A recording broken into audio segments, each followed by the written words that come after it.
Արդեն երրորդ վիդեոն եմ նկարում Սևանի մասին, Սևանի մարաթոնի լողի կապակցությամբ։ Այսօր ուզում եմ պատմեմ, թե ինչ կար իմ վրա, ինչ հանդերձանք կար լողալուց։ Սկսեմ վերևից։ Առաջինը դա սպիտակ գլխարկն էր, հատուկ ես ընտրել էի սպիտակ գույն, քանի որ Սևանում ուլտրաֆիոլետի ինդեքսը շատ բարձր է։ Ու այս գլխարկը ինքը արևի շողերը պետք է ավելի քիչ կլանի, քան ուրիշ գույների։ Ունեմ բազմաթիվ ու անհաշիվ գլխարկներ տարբեր ստարտերից, ես եմ գնում, բայց աշխատում եմ միշտ նվիրեմ, բաժանեմ, այդպես սովորություն կա իմ մոտ։ Երկրորդ կարևոր դետալը դա ակնոցն է։ Սա բաց ջրի համար նախատեսված ակնոց է հատուկ։ Ընդհանրապես լողավազանում կրում եմ ավելի նեղ ու ավելի աերոդինամիկ ակնոց,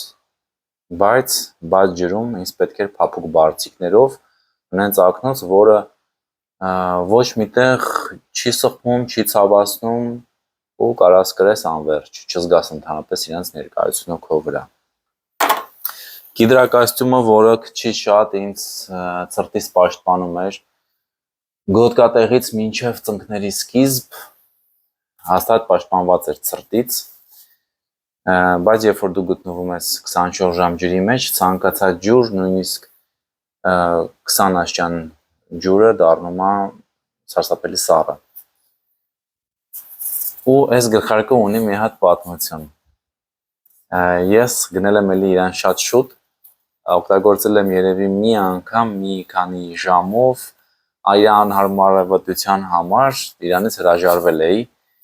բայց ինձ գառնիկը ստիպեց, որ այս գլխարկը վերցնեմ ստարտին, ասես ոչինչ թող լինի, զապաս, տարբերակ, ոչինչ թող լինի, քեզ չի խանգարի, գցի հետդ մի խոսքով բեր ընդեղ, բերեցինք ու ինքը կատարեց մի հատ շատ կարևոր մեծ դեր կատարավ իմ լողալու ընթացքում, քանի որ գիշերը 16 աստիճան էր ջուրը, սարսափելի սառն էր ու այս բարակ գլխարկը ինձ չէր պաշտպանում այդ սառնությունից, ես մի ամբողջ գիշեր կրեցի իրան, ճիշտ է մի քիչ անհարմար է ինքը, բաներ կա իրա վրա, բայց միևնույն է շատ պաշտպանեց այս գլխարկը, ուզում ասեմ շնորհակալություն Գառնիկ ջան, որ քո մոտ սենց կազմակերպված ու դետալ ամեն ինչը իրար գլուխ հավաքած է միշտ։ Ապրես։